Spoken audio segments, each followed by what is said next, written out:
சர்க்குருவே சரணம், சர்க்குருவே போற்றி, சர்க்குருவே துணை. அனைவருக்கும் வணக்கம். அடியேன் திருப்பூர் ஞானசபையில் இருந்து சூர்யாசியுடன். இன்று 3/11/2025 திங்கள்கிழமை அருள்மிகு சர்க்குரு பகவான் ஞானசபையில் இன்று அன்னதானம் பகவான் நடத்தி வைத்தார். இறைவனுக்கு கோடானு கோடி நன்றிகள். இன்றைய அன்னதானத்துக்கு திரு ராஜமாணிக்கம் அவர்களின் நினைவு நாளாக அந்த குடும்பத்தார் அனுப்பிய 1001 ரூபா காணிக்கையோடு சேர்த்து மற்ற உறவுகள் அனுப்பிய 1401 ரூபா மொத்தம் சபைக்கு காணிக்கையாக வந்து சேர்ந்தது.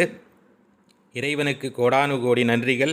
இறை சந்நிதியில் எல்லோரும் மகிழ்ச்சியாக இருக்க வேண்டும். இந்த ராஜமாணிக்கம் ஐயா அவர்களின் ஆத்மா இறை சந்நிதியில் இளைப்பாறுகிறது என்கிற நம்பிக்கையோடு மகிழ்ச்சியோடு அந்த குடும்பத்தை வாழ்த்துகிறது.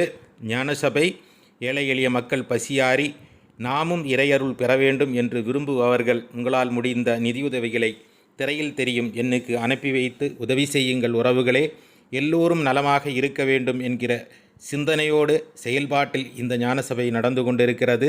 பசியோடு யாரும் இருக்கக்கூடாது என்பது எங்களது நோக்கமாகும், இறைவனின் ஆசையாகும். அப்படியே நடப்பதற்காக உங்களால் முடிந்த நிதி உதவிகளை திரையில் தெரியும் எண்ணுக்கு அனுப்பி உதவி செய்யுங்கள். நிதி உதவி செய்த அனைவருக்கும் மீண்டும் ஒரு முறை நன்றிகளை தெரிவித்துக் கொள்கிறோம். நீங்களும் இறை சந்நிதியில் மகிழ்ச்சியாக பூமியில் வாழ்வதற்காக, இருப்பதில் சந்தோஷமாக இருப்பதற்காக. நன்றி.